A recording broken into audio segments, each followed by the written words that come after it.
প্রিয় পঞ্চম শ্রেণী শিক্ষার্থীরা, সবাই কেমন আছো? আশা করি সবাই ভালো আছো, সুস্থ আছো, নিরাপদে আছো। তোমাদেরকে ধর্মরাজিক উচ্চ বিদ্যালয়ের অনলাইন ক্লাসে স্বাগতম।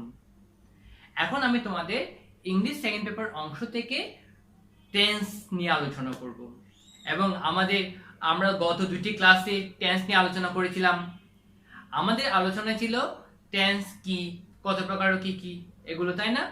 এরপরে ক্লাসে আমরা আলোচনা করেছিলাম প্রেজেন্ট টেন্স সম্পর্কে। প্রেজেন্ট টেন্স আমরা ইনডেফিনিট টেন্স, তারপর continuous tense, perfect tense, perfect continuous tense নিয়ে আলোচনা করেছিলাম। আজকে প্রথমেই আমাদের আলোচনায় থাকবে পাস্ট টেন্স। হ্যাঁ, দেখো এই পাস্ট টেন্সটাও কত প্রকার? তিন প্রকার, যেটা আমরা আগেই জেনেছি। পাস্ট টেন্স কত প্রকার? তিন প্রকার।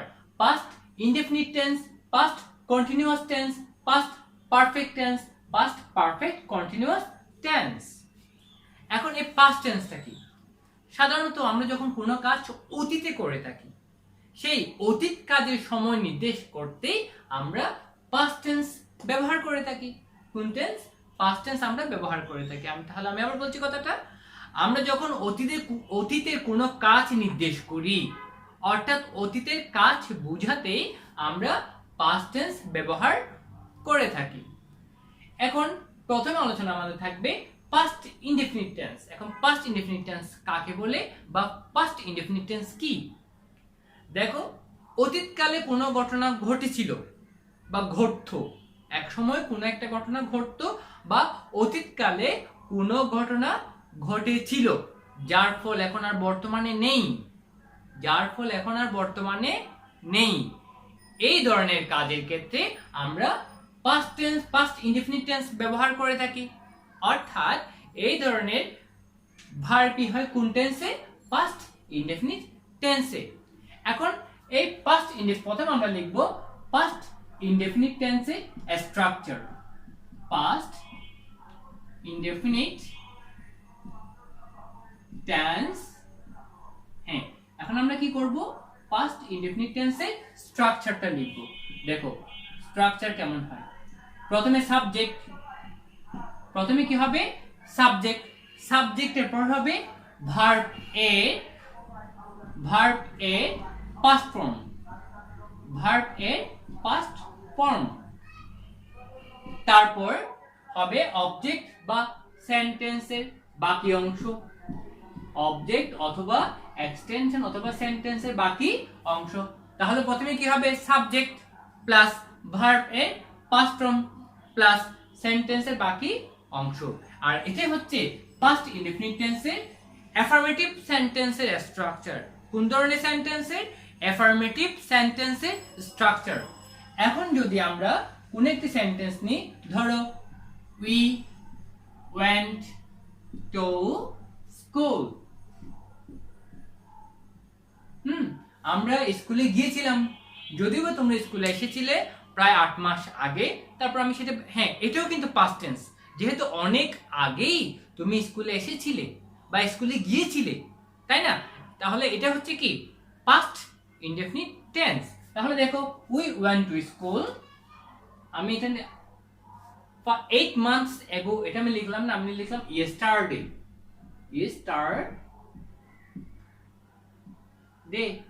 তাহলে দেখো we went to school yesterday, এখানে ইয়েস্টারডে এই ওয়ার্ডটি দ্বারা অতীত সময় নির্দেশ করছে। কি নির্দেশ করছে?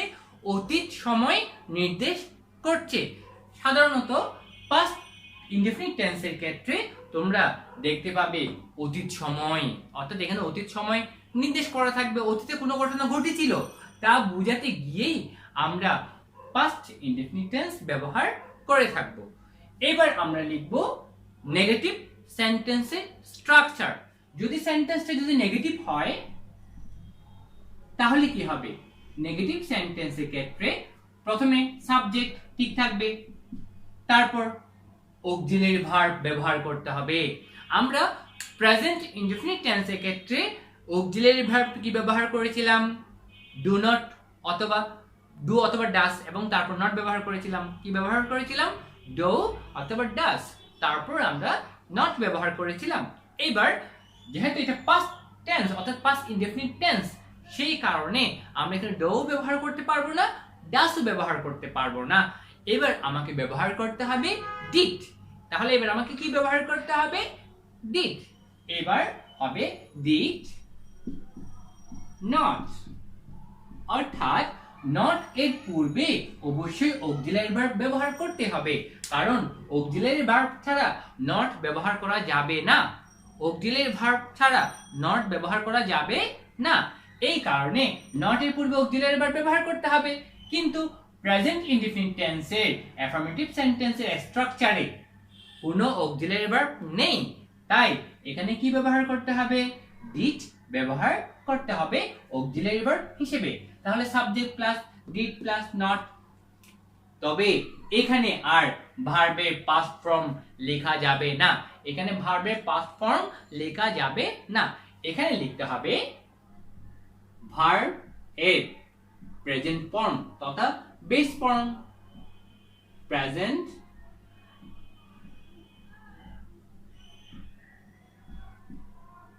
ফর্ম তথা ভার্ব এর বেস ফর্ম। তারপর সেন্টেন্সের বাকি অংশ, ব্যাস এই। তাহলে আমি আবার বলছি, যদি পাস্ট ইনডেফিনিট টেন্স নেগেটিভ হয় তবে সেই ক্ষেত্রে প্রথমে subject plus did not plus verb এর প্রেজেন্ট ফর্ম। এখানে আমি ডিড ব্যবহার করেছি, তাই এখানে আমি আর ভার্বের পাস্ট ফর্ম লিখতে পারবো না। এখানে আমাকে লিখতে হবে ভার্বের প্রেজেন্ট ফর্ম প্লাস সেন্টেন্সের বাকি অংশ। ধরো এখন আমি এই সেন্টেন্সটিকে নেগেটিভ সেন্টেন্সে নিয়ে যাচ্ছি, তাহলে কি হবে? উই ডিড নট, তখন ওয়েন্ট হয়ে যাবে গো। তখন ওয়েন্ট হয়ে যাবে কি? গো। তখন আমি ওয়েন্ট এর পাস্ট অর্থাৎ এই গো এর পাস্ট ফর্ম লিখতে পারবো না। এখানে আমাকে কি করতে হবে? এখানে আমাকে গো এর প্রেজেন্ট ফর্ম লিখতে হবে। ওকে, তারপর গো, we did not go to school yesterday.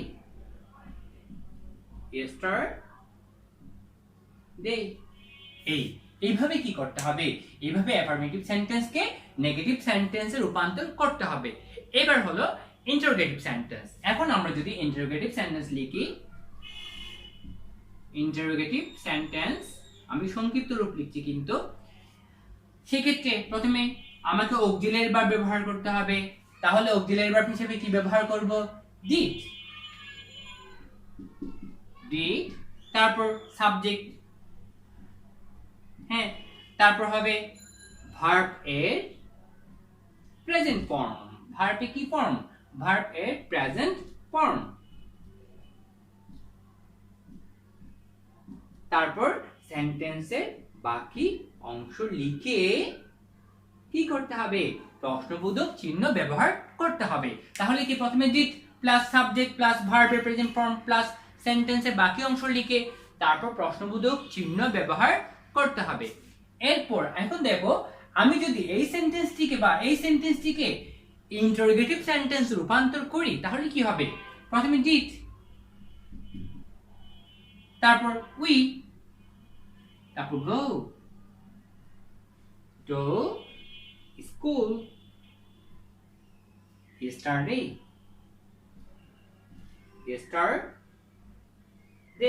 তারপর প্রশ্নবোধক চিহ্ন ব্যবহার করতে হবে। তাহলে কি করলাম দেখো, প্রথমে ডিড, তারপর সাবজেক্ট, তারপর ভার্ব এর প্রেজেন্ট ফর্ম প্লাস সেন্টেন্সের বাকি অংশ লিখে প্রশ্নবোধক চিহ্ন দিতে হবে। So we went to school yesterday, এটাকে যখন আমি ইন্টারোগেটিভ সেন্টেন্সে নিয়ে যাব তখন হবে did we go to school yesterday, ওকে। এবার এখন এই সেন্টেন্সটিকে যদি আমি নেগেটিভ সেন্টেন্স রূপান্তর করি অর্থাৎ নেগেটিভ ইন্টারোগেটিভ লিখি তাহলে কি হবে? Negative interrogative. তাহলে হবে প্রথমে একইভাবে ডিড ব্যবহার করতে হবে, তারপর নট, অথবা প্রথমে সাবজেক্ট তারপর নট। যদি এখানে আমি সংক্ষিপ্ত রূপ লিখি তাহলে হবে ডিডন্ট। কি হবে? ডিড নট অর্থাৎ ডিডন্ট লিখতে হবে। কখন? যদি আমি ডিড নট এর সংক্ষিপ্ত রূপ লিখি তাহলে ডিডন্ট প্লাস সাবজেক্ট, আর যদি আমি এভাবে লিখি did plus subject plus not plus verb এর প্রেজেন্ট ফর্ম, ভার্ব এর প্রেজেন্ট ফর্ম প্লাস সেন্টেন্সের বাকি অংশ লিখে কি করতে হবে, প্রশ্নবোধক চিহ্ন ব্যবহার করতে হবে।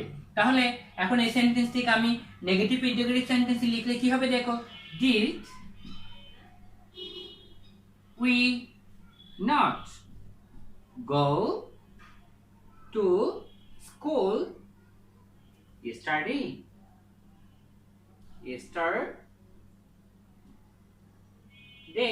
তারপর কি করতে হবে, প্রশ্নবোধক চিহ্ন ব্যবহার করতে হবে। তাহলে দেখো সেন্টেন্সটি আবার, অর্থাৎ এটা হচ্ছে নেগেটিভ ইন্টারোগেটিভ সেন্টেন্স। এর স্ট্রাকচার হলো প্রথমে did plus subject plus not plus verb এর প্রেজেন্ট ফর্ম প্লাস সেন্টেন্সের বাকি অংশ লিখে কি করতে হবে, প্রশ্নবোধক চিহ্ন ব্যবহার করতে হবে। এরপর আমি যখন এই সেন্টেন্সটিকে নেগেটিভ ইন্টিগ্রেটিভ সেন্টেন্সে লিখব তখন হবে কি রকম, দেখে did we not go to school yesterday? এখন আমি যদি সংক্ষিপ্ত রূপ লিখি তাহলে didn't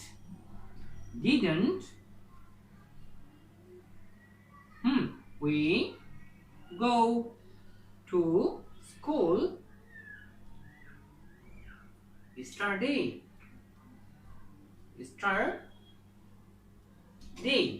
এইভাবে কি করতে হবে, এই সেন্টেন্সটি অর্থাৎ did we not go to school yesterday, আমি যদি এখন সংক্ষিপ্ত রূপে অর্থাৎ ডিড নট এর সংক্ষিপ্ত রূপ লিখি তাহলে হবে didn't we go to school yesterday.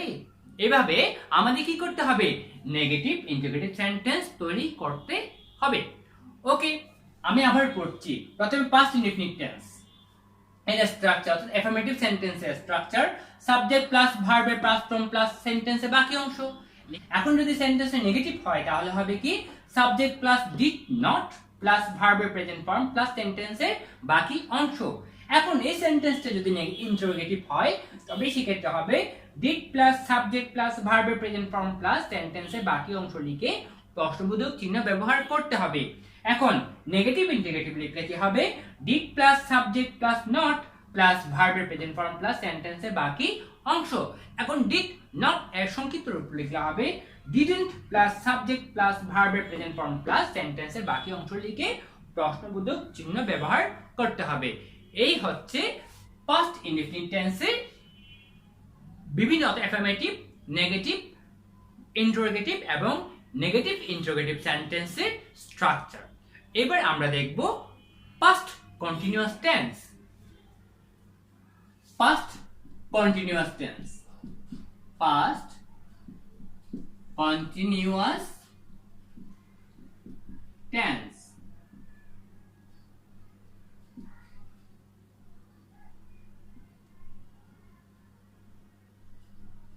Okay, past continuous tense কি বা কাকে বলে? যখন কোনো একটি কাজ অতীত সময়ে কিছু সময় ধরে চলেছিল বোঝায়। আবার বলছি কথাটা, যখন কোনো ভার্বের কাজ অতীত সময়ে কিছু সময় ধরে চলেছিল বোঝায় তখন হয় সেই সেন্টেন্সে, অর্থাৎ তখন সেই সেন্টেন্সে ভার্ব হয় পাস্ট কন্টিনিউয়াস টেন্সে। কোন টেন্সে? পাস্ট কন্টিনিউয়াস টেন্সে। আবার বলছি, যখন কোনো সেন্টেন্সের ভার্বের কাজ পাস্ট তোমার অতীতকালে চলেছিল এবং কিছু সময় ধরে চলেছিল, যখন কোনো সেন্টেন্সের ভার্বের কাজ অতীত সময়ে কিছু সময় ধরে চলেছিল বুঝায়, তবে সেক্ষেত্রে ভার্ব এর পাস্ট কন্টিনিউয়াস টেন্স হবে। এখন পাস্ট কন্টিনিউয়াস টেন্সের স্ট্রাকচার, অর্থাৎ প্রথমে আমি লিখব অ্যাফার্মেটিভ সেন্টেন্সের স্ট্রাকচার কেমন হবে। প্রথমে সাবজেক্ট, তারপর ওয়াজ অথবা ওয়্যার, এরপর ভার্ব এর সাথে কি যুক্ত করতে হবে, ভার্ব এর সাথে আইএনজি যুক্ত করতে হবে। তারপর সেন্টেন্সে বাকি অংশ লিখে ফুল স্টপ। ঠিক আছে, তাহলে প্রথমে কি সাবজেক্ট প্লাস ওয়াজ অথবা ওয়্যার, তারপর ভার্বের সাথে আইএনজি যুক্ত, তারপর সেন্টেন্সে বাকি অংশ লিখে ফুল স্টপ ব্যবহার করতে হবে। এখন আমি যদি লিখি প্রথমে উই ওয়্যার, যেহেতু উই এখানে প্লুরাল নাম্বার, তাহলে উই এর সাথে ওয়্যার ব্যবহার করতে হবে। আবার সাবজেক্ট যদি সিঙ্গুলার নাম্বার হয়, সাবজেক্ট যদি সিঙ্গুলার নাম্বার হয় তবে সেক্ষেত্রে ওয়াজ ব্যবহার করতে হবে। যেহেতু উই এই সাবজেক্টটি এখানে প্লুরাল নাম্বার, সেই কারণে এখানে কি ব্যবহার করতে হবে? ওয়ার ব্যবহার করতে হবে।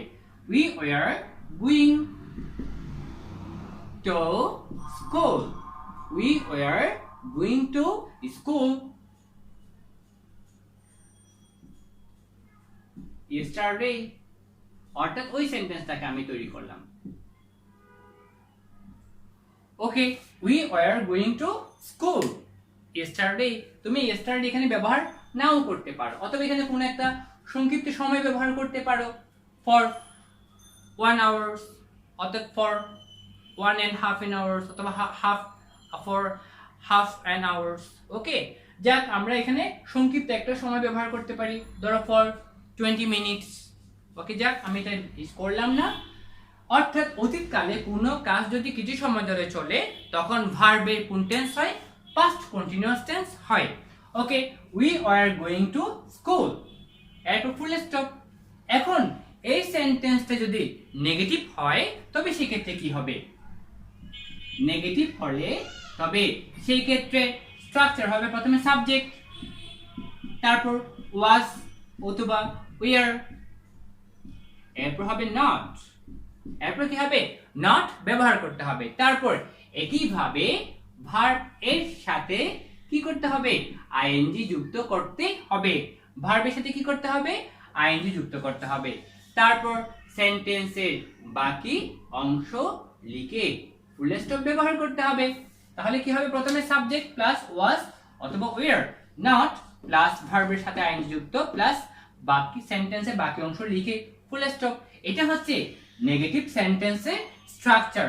যেমন আমি এই সেন্টেন্সটিকে যদি নেগেটিভ সেন্টেন্স রূপান্তর করি তাহলে হবে we were not going to school. এখন এবার যদি আমি ইন্টারোগেটিভ সেন্টেন্স রূপান্তর করি বা ইন্টারোগেটিভ সেন্টেন্স লিখি তাহলে কি হবে?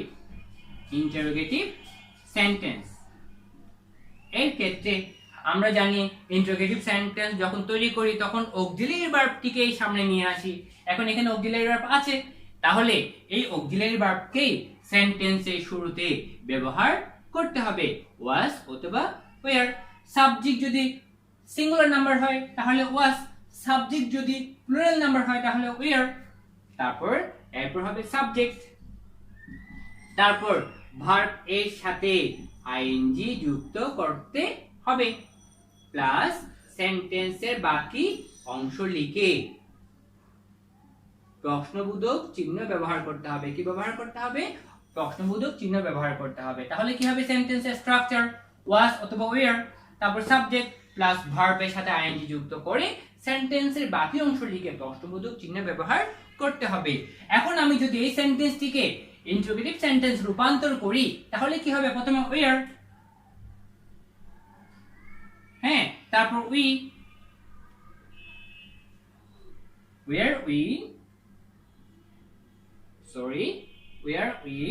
গোয়িং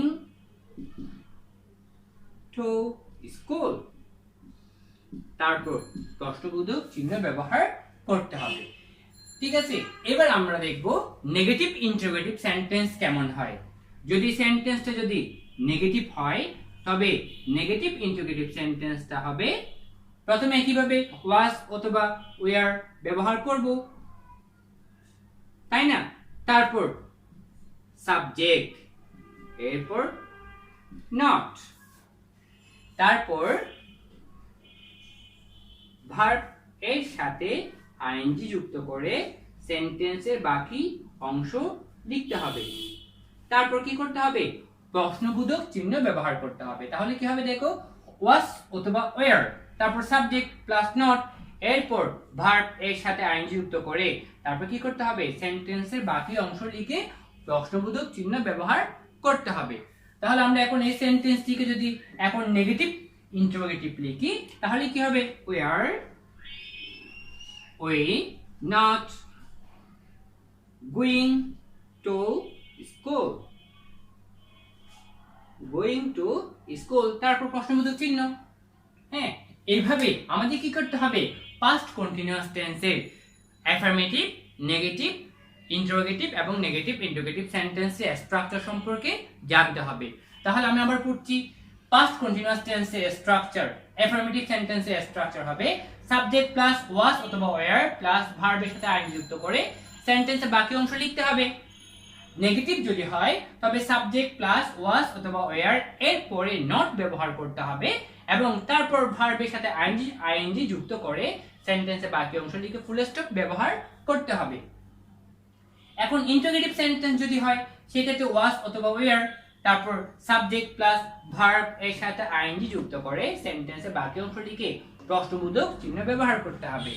এখন যদি নেগেটিভ ইন্টারোগেটিভ হয় সেক্ষেত্রে হবে ওয়াজ অথবা ওয়্যার তারপর সাবজেক্ট প্লাস নট প্লাস ভার্বের সাথে আইএনজি যুক্ত করে তারপর সেন্টেন্সের বাকি অংশ লিখে কি করতে হবে, প্রশ্নবোধক চিহ্ন করতে হবে। আর যদি তোমরা যদি নটটা যদি ওয়াজ এর সাথে লিখতে চাও ওয়াজন্ট অথবা ওয়্যারন্ট ব্যবহার করে তারপর সাবজেক্ট তারপর ভার্বের সাথে আইএনজি যুক্ত করে তারপর সেন্টেন্সের বাকি অংশ লিখে প্রশ্নবোধক চিহ্ন ব্যবহার করতে হবে। এইভাবে আমরা পাস্ট কন্টিনিউয়াস টেন্সের স্ট্রাকচারগুলো জেনে থাকবো। ওকে প্রিয় শিক্ষার্থীরা, এই পর্যন্ত আমরা দেখলাম শুধুমাত্র কি পাস্ট ইনডেফিনিট টেন্স এবং পাস্ট কন্টিনিউয়াস টেন্স, এই দুইটা অর্থাৎ তোমার দুইটা টেন্সের, একটা পাস্ট ইনডেফিনিট একটা পাস্ট কন্টিনিউয়াস, এই দুইটা টেন্সের স্ট্রাকচার সম্পর্কে আলোচনা করলাম। আশা করি তোমরা বুঝতে পেরেছো। এইভাবে অল্প অল্প আলোচনার মাধ্যমেই আমরা টেন্সটা কমপ্লিট করব, ঠিক আছে? এরপরে ক্লাসে আমাদের আলোচনা থাকবে পাস্ট পারফেক্ট টেন্স এবং পাস্ট পারফেক্ট কন্টিনিউয়াস টেন্স, এই দুইটা বিষয় নিয়ে। আশা করি তোমরা প্রত্যেকটা স্ট্রাকচার ঠিকভাবে বুঝতে পারছো। আর তোমাদেরকে অবশ্যই স্ট্রাকচার সম্পর্কে ভালো ধারণা রাখতে হবে, তাহলে তোমরা টেন্স সম্পর্কে ভালো ধারণা পাবে এবং টেন্স সম্পর্কে ভালো ধারণা পেলেই তোমরা ইংলিশে যথেষ্ট দক্ষতা অর্জন করতে পারবে। ঠিক আছে, তাহলে আজ এতটুকু। সবাই ভালো থাকবে, সুস্থ থাকবে, নিরাপদে থাকবে এবং বাসায় নিয়মিত পড়ালেখা করবে। ঠিক আছে, তাহলে সবাই ভালো থাকিও।